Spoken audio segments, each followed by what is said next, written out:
আমি বলছি বর্তমানে আমাদের দলের যে অবস্থা, তৃণমূল কংগ্রেসের দায়িত্ব অভিষেক ব্যানার্জিকে দিয়ে দেওয়া উচিত। অভিষেক ব্যানার্জি যদি এই দলটার দায়িত্ব নেয় তাহলে আরো 20 বছর এই দল টিকবে। আমি মনে করি, আমার ব্যক্তিগত ধারণা থেকে বলছি, অভিষেক ব্যানার্জি ছাড়া তৃণমূল কংগ্রেসকে কেউ বাঁচাতে পারবে না। তৃণমূলের যা অবস্থা, অভিষেক বন্দ্যোপাধ্যায় ছাড়া কেউ আর এই দলকে বাঁচাতে পারবে না। বাড়ি ফিরেই আক্ষেপের সুরে বললেন দেবাশিস প্রামাণিক।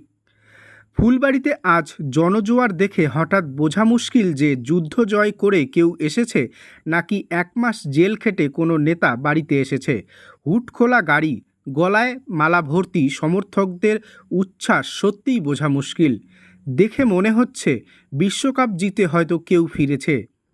শুনুন তাহলে, কোর্টের আদেশেই বাড়ি ফিরছে ডাবগ্রাম ফুলবাড়ির তৃণমূলের দাপুটে নেতা দেবাশিস প্রামাণিক। বাড়িতে পৌঁছায় তিনি জানান, আমার বিরুদ্ধে ষড়যন্ত্র হয়েছে, আমার দলের লোকেরাই একজোট হয়ে আমাকে ফাঁসিয়েছে। মুখ্যমন্ত্রীর উচিত ছিল সমস্ত বিষয় তদন্ত করে তারপর তার বিরুদ্ধে ব্যবস্থা গ্রহণ করা। হাজতবাস কাটিয়ে বাড়ি ফিরেই এমন মন্তব্য করলেন প্রাক্তন ডাবগ্রাম ফুলবাড়ি ব্লক সভাপতি দেবাশিস প্রামাণিক। রবিবার রাজকীয় সম্মানের সঙ্গে তাকে ঘরে প্রবেশ করান তার অনুগামীরা। জমিকাণ্ডে মাসখানেক হাজতবাস হয়েছিল ফুলবাড়ির এই দাপুটে তৃণমূল নেতা দেবাশিস প্রামাণিকের। হাজতবাস কাটিয়ে বেশ কিছুদিন আদালতের নির্দেশে শহরের বাইরে ছিলেন তিনি। পরবর্তীতে আদালতের নির্দেশ মেনেই রবিবার বাড়ি ফেরেন তিনি। সকাল থেকেই ফুলবাড়ি এলাকায় সমর্থকদের উৎসাহ ছিল চোখে পড়ার মতো।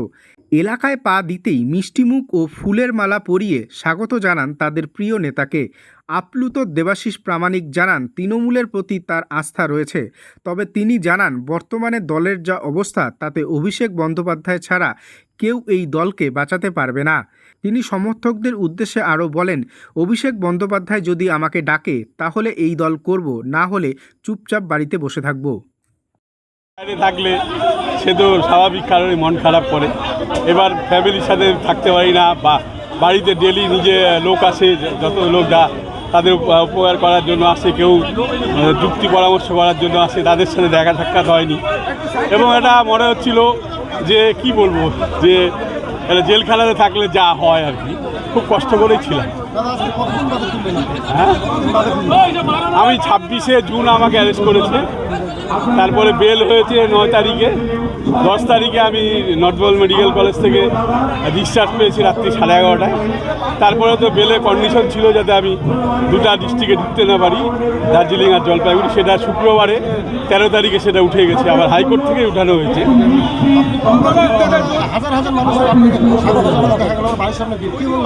ভালো লাগছে, তারা আমাকে ভালোবাসে, তারা জানে দেবাশিস প্রামাণিক কী টাইপের ছেলে। দল তো আপনাকে বহিষ্কার করেছে, এখন কি চিন্তা ভাবনা করছেন আগামীতে, কি বিষয় কি চিন্তা ভাবনা বলতে দেখুন, আমি তো তৃণমূলে আছি, তৃণমূলকেই ভালোবাসি। মমতা ব্যানার্জি যা ওনাকে হয়তো কেউ কানে মন্ত্র দিয়েছে, কান ভারী করেছে, কিন্তু আমি একটা কথাই বলবো, আমার সম্বন্ধে ওনার ইনকোয়ারি করা উচিত ছিল। ওনার যে সিআইডি আছে, আইবি আছে, ডিডি আছে, হ্যাঁ, তারপরে এনফোর্সমেন্ট ব্রাঞ্চ আছে, ইনকোয়ারি করে দেখতো যদি সত্যি আমি ইনভলভমেন্ট তাকি তাহলে আমাকে অ্যারেস্ট করতে। হ্যাঁ, নিশ্চয়ই ভুল ইনফরমেশন তো গেছেই। আমাকে আমার জনপ্রিয়তা হতে পারে তৃণমূলের মধ্যে থেকে যেসব লোককে আমি টিকিট দিইনি এবং তারা হচ্ছে দলকে ব্যবহার করে কোটি কোটি টাকা ইনকাম করেছে, তাদেরকে আমি বলেছি মানুষ তাদের পছন্দ করতো না। হ্যাঁ, সেসব লোককে বাদ দেওয়া হয়েছে এবার 2023 সালে। তারা সব একজোট হয়েছে, চোরেরা একজোট হয়েছে, এবার সাধু লোককে তারা ফাঁসি। দিদির কাছে বার্তা গিয়েছে ফুলবাড়ি এবং ডাবগ্রাম এলাকায় প্রচুর অনৈতিক কাজকর্ম হয়, সেটা আপনার নেতৃত্ব হয়, এই বার্তা এটা ভুল বার্তা গেছে। দিদির এটা ইনকোয়ারি করা উচিত ছিল। আমি একটা কথাই বলবো, হ্যাঁ, আমি মনে করি বিধান রায়ের পরে যদি কেউ মুখ্যমন্ত্রী হয়ে থাকে সেটা মমতা ব্যানার্জি, এবং উনি প্রচুর ভালো কাজ করেছেন।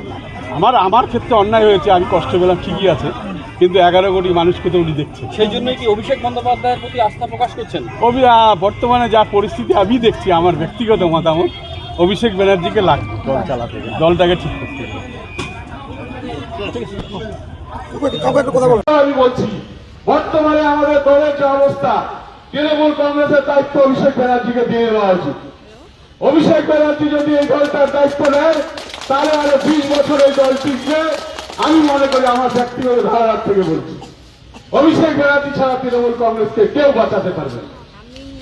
এই জন্য আপনাদেরকে বলছি, আমি মনের কথা খুলে বললাম, এটাও বললাম, আমার বর্তমানে 62 বছর বয়স, আমি 30 বছর কংগ্রেস করেছি, 13 বছর তৃণমূল কংগ্রেস করছি, আমার উপর এত অন্যায় অত্যাচার হয়েছে, তারপরেও আমি বলছি আমার অন্তরটা তৃণমূল কংগ্রেস আছে, ভোটটা তৃণমূল কংগ্রেসকে দিব, তৃণমূল কংগ্রেস ছাড়া কোথাও যাব না।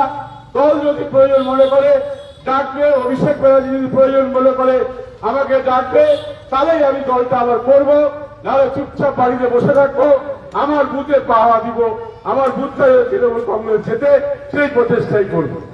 আর আমি আপনাদের সবাইকে বলে গেলাম, যদি মানুষ জন্মালে মৃত্যু একদিন হবেই, আমার যেদিনটা মৃত্যু হবে একটা তৃণমূল কংগ্রেসের পতাকা আমার শরীরে দিয়ে, এটাই আপনাদের কাছে আমার অনুরোধ থাকলো। আবার বলছি, যারা আজকে আমার কাছে এসছেন, যারা আমার জন্য দৌড়ঝাঁপ করেছেন, তাদের কাছে চিরকৃতজ্ঞ। সবাই যে কোনো বিপদে বললে আমার কাছে আসবেন, আমি আপনাদের পাশে আছি, আপনাদের সাথে আছি, আপনাদের থাকবো। আমি কোনোদিন যত মুসলিম সম্প্রদায়ের মানুষ আমার জন্য মসজিদে তারা গিয়ে নামাজ পড়েছে, তারা বাড়িতে অনেকে প্রার্থনা করেছে, আল্লাহর কাছে দোয়া করেছে, তাদের সবাইকে বলবো আল্লাহ আপনাদেরকে ভালো রাখুন, আপনারা নিশ্চয়ই সবাই সুখে থাকবেন। আমরা যারা হিন্দু মানুষ আছেন, যারা মন্দিরে পূজা করেছেন, আমার জন্য যজ্ঞ করেছেন, আপনাদেরও ভালো করুন। সবাই মিলে, সামনে দুর্গা পূজা আছে এবং কালকে নবীর জন্মদিন আছে, সেই নবীর জন্মদিন আপনারা সবাই মিলে ভালোভাবে পালন করুন। আমরা সবাই সুখে থাকি, হাসি মুখে থাকি।